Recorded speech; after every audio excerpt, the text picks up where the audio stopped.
Pernahkah kamu membayangkan, seorang TKW dari desa kecil di Indonesia tiba-tiba hidupnya berubah total setelah bekerja di rumah seorang sultan Arab? Bukan karena keberuntungan semata, tapi karena kasih sayang dan ketulusan hati seorang ibu yang luar biasa. Di balik panasnya padang pasir Riyadh dan megahnya istana penuh harta, tersimpan kisah haru tentang seorang anak yang kehilangan ibunya, dan seorang wanita yang rela meninggalkan segalanya demi masa depan anaknya sendiri. Cerita ini penuh kejutan, penuh air mata, dan tentu saja penuh hikmah. Sebelum lanjut, tulis di kolom komentar.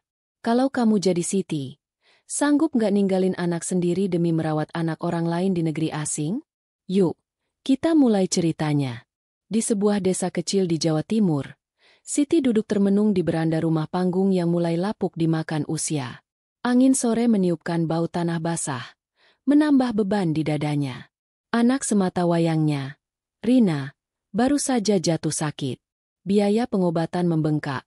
Sementara warung kecil milik Siti nyaris tak lagi memberi untung. Sejak ditinggal suaminya 5 tahun lalu, Siti menjadi tulang punggung keluarga. Ia bekerja dari pagi hingga malam, namun tetap tak cukup untuk biaya sekolah dan kebutuhan harian. Suatu hari, tetangganya, Bu Erna, datang membawa kabar yang mengguncang hidup Siti. Arab Saudi, Sit, gajinya bisa 20 juta sebulan. Kalau nasibmu bagus, bisa lebih, kata Bu Erna, sambil menyodorkan brosur agen penyalur tenaga kerja. Siti menatap brosur itu lama. Foto wanita tersenyum dengan latar belakang istana mentereng terpampang besar. Tapi pikirannya tak semudah itu luluh. Ia tahu banyak cerita pahit soal TKW di luar negeri.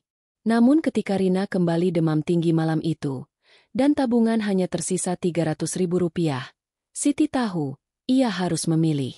2 minggu kemudian, dengan tas besar dan hati berat, Siti berpamitan kepada ibunya yang renta dan Rina yang masih lemah terbaring. Doakan ibu ya, Nak. Ibu akan pulang kalau sudah bisa bawa kamu ke rumah sakit yang bagus. Tangis mengiringi langkah Siti menuju mobil jemputan dari agen. Ia tak tahu seperti apa hidup di negeri asing nanti. Yang ia tahu, dia harus kuat. Demi Rina. Demi masa depan yang lebih baik. Sesampainya di Jakarta, ia mengikuti pelatihan dasar, membuat paspor, dan akhirnya tiba juga saat yang dinanti, keberangkatan ke Riyadh. Rombongan TKW lainnya tampak ceria, saling bertukar cerita.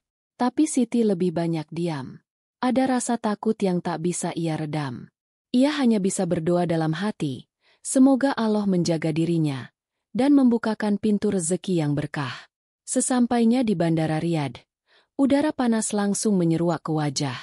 Matanya menyapu pemandangan asing itu, penuh gedung tinggi, orang-orang berjubah putih dan wanita bercadar. Ia belum tahu bahwa di balik panas padang pasir itu, nasibnya akan berubah drastis. Hari pertama Siti di Riyadh dimulai dengan kebingungan. Ia tak langsung ditempatkan seperti TKW lainnya. Seorang pria Arab bertubuh tinggi dengan jas hitam menjemputnya dari bandara menggunakan mobil mewah berlogo emas. Pria itu tak banyak bicara. Ia hanya menyebut satu nama, Sultan Khalid. Nama itu terdengar asing bagi Siti. Tapi ia terlalu lelah untuk bertanya. Perjalanan sekitar 1 jam membawa mereka ke sebuah kawasan elit yang dijaga ketat. Gerbang besi tinggi terbuka perlahan, menampilkan halaman seluas lapangan bola, dikelilingi taman yang begitu rapi, dan di tengahnya berdiri bangunan megah seperti istana dalam cerita dongeng. Siti melangkah masuk dengan perasaan tak menentu.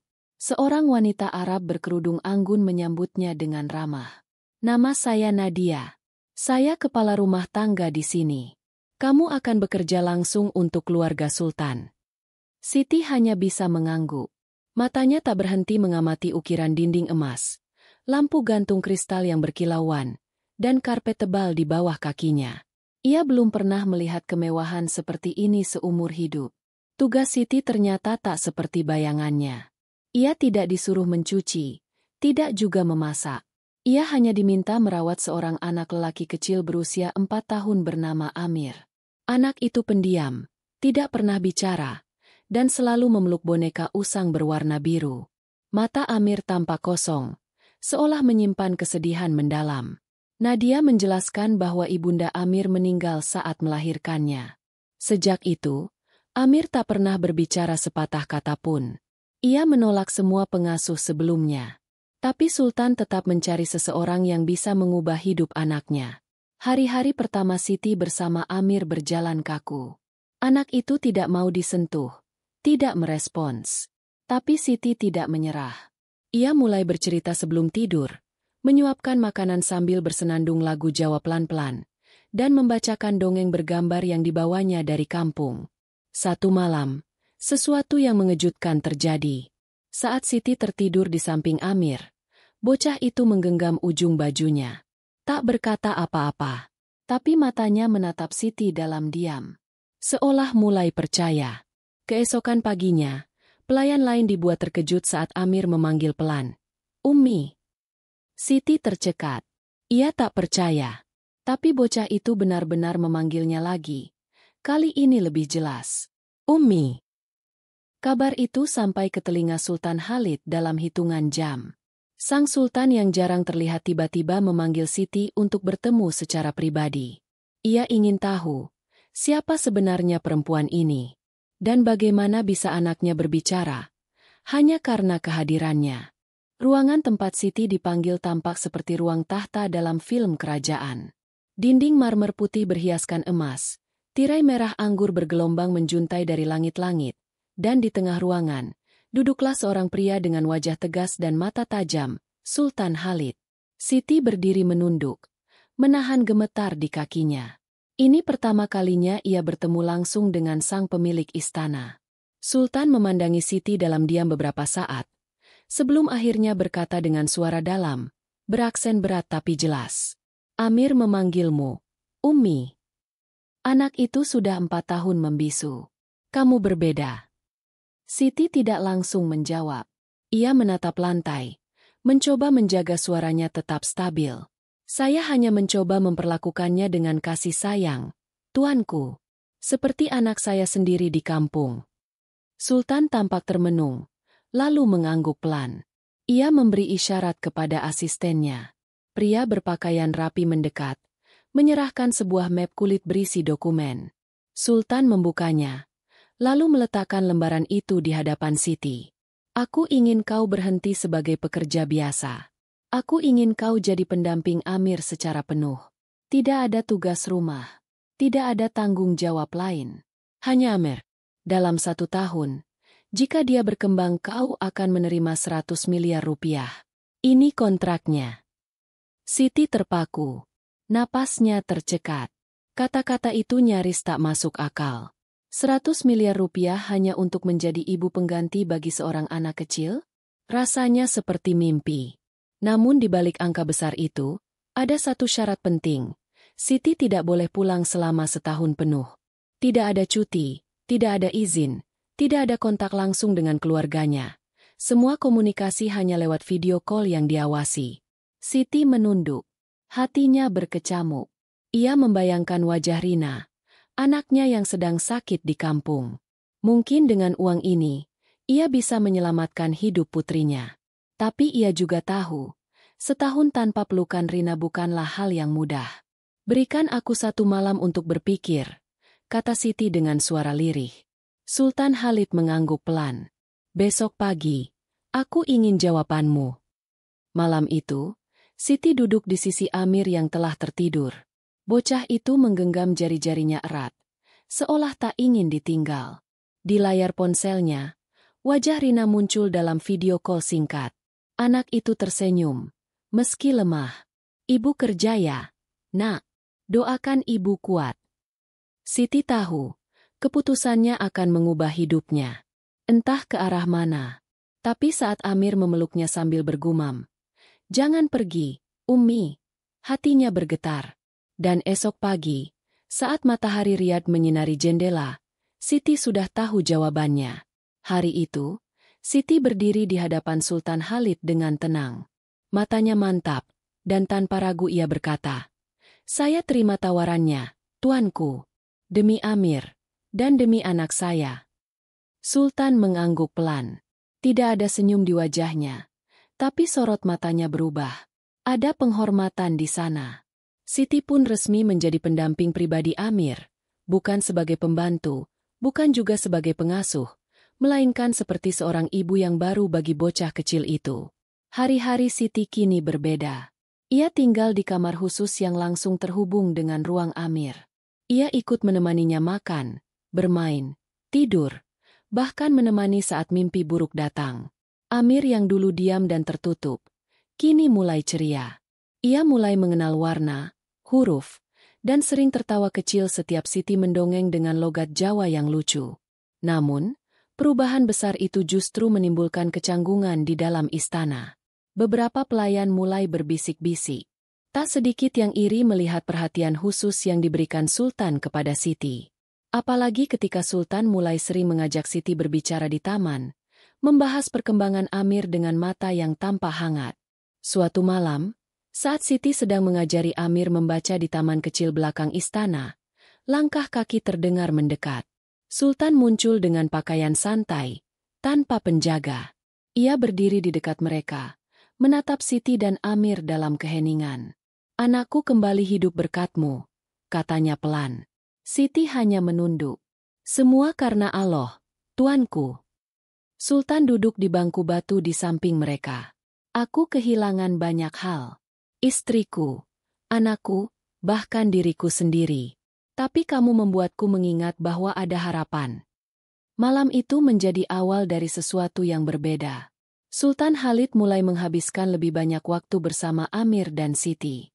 Mereka makan malam bersama, bercerita tentang masa kecil. Bahkan Sultan sempat belajar beberapa kata Jawa dari Siti sambil tertawa. Namun di balik semua itu, Siti tahu posisinya.